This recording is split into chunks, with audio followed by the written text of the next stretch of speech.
What's good, y'all? It's Philadelphia Freeway holding it down with hip hop since 1987. Early. Shout my hip hop since 1987, niggas. Hip hop since 1987.com.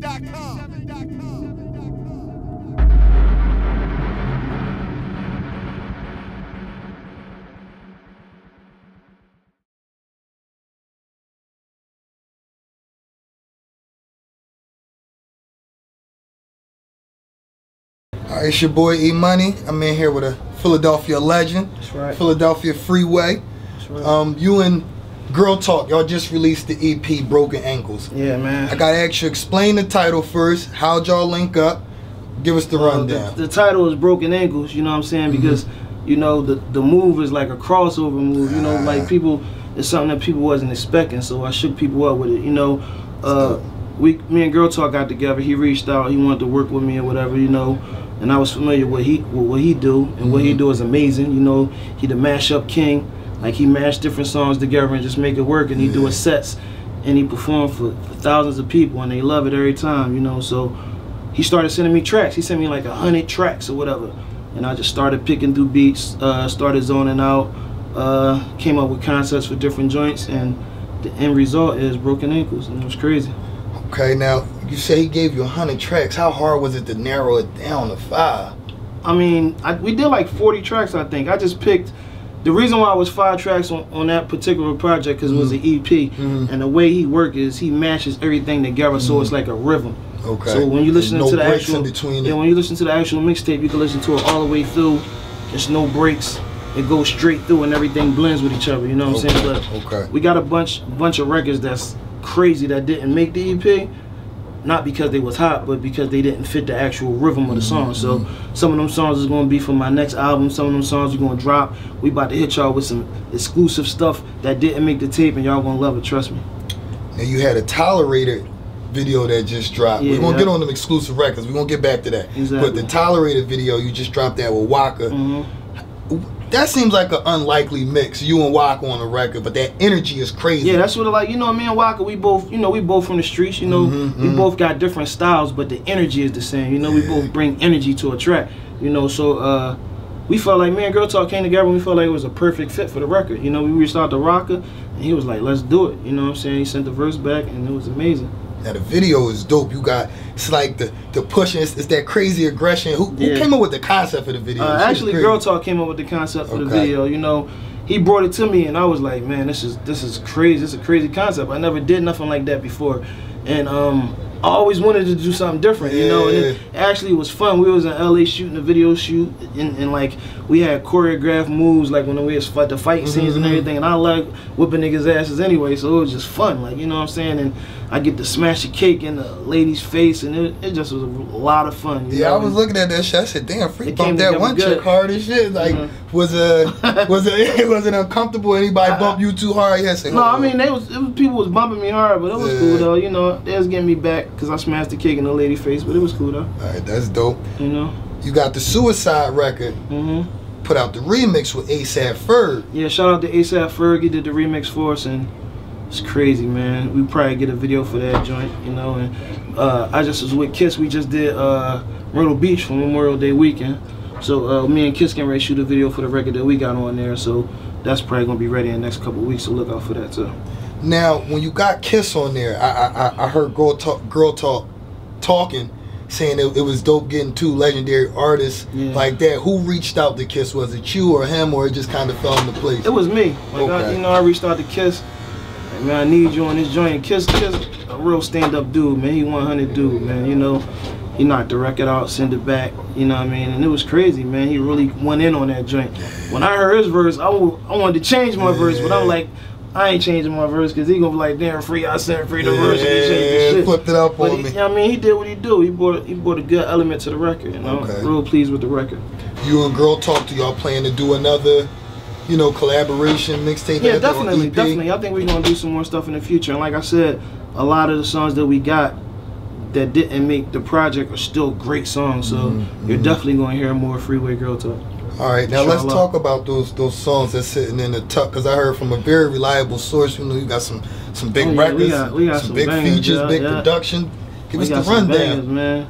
Or let us know what you can. I ain't gonna talk too much about it, but it's definitely some bangers. There's a couple collaborations that y'all really not gonna expect, and it's crazy. Like the energy is there. Like the zone I was in when I made the project was amazing. Like, you know, it was like a hunger zone, because I started the project when it was Ramadan. So I was like fasting all day, and like after my grip I would eat, you know, probably go get something to eat, then pray, eat, share, then I would come straight to the studio, and I'd be in the studio from like 9:30 to like 2 in the morning.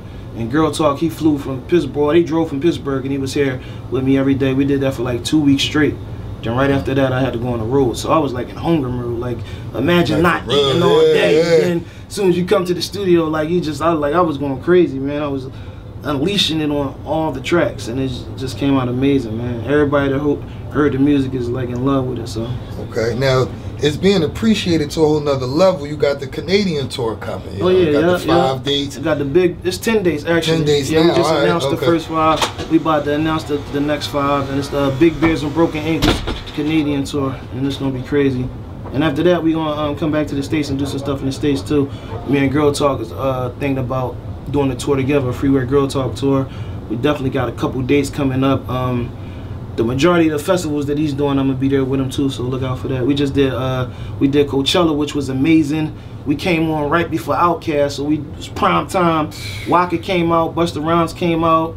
You know what I mean? It was crazy, man. It was crazy, man. It's just amazing, man. Like, I mean, thousands of people out there, and we just dropped a project literally weeks ago, maybe like a month ago now. And when we perform it, they know every word, and it's amazing. Like, them kids is up there dancing around and like going crazy. It's just amazing, man. Cause you know, I did arenas with Jay. I'm used to rocking 30,000. Like, you know, early, like my freshman year, I was doing that. We shut down the Garden. You know what I mean? Like when I was fresh in the game. Like, you know, Jay, like, come on, let's do it. And that's what I did. You know, it was like second nature. But for the latter part of my career, I've just been rocking clubs, hood bars where, you know, at least 2 of us gotta be strapped, you know what I mean? We get out there, it's usually all love, but you know, your life is on the line. You know how it is. We in the hood. Like, I go to them spots. I was just in Miami last weekend.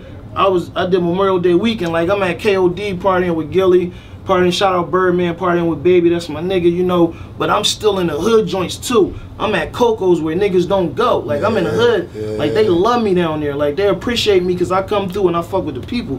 So I'm here, I'm over the bridge. When Raw's talking about cross the bridge, like, I'm there. Like, you know, that's love. Everything on, like, you know, no security. Like, that's how I rock, you know.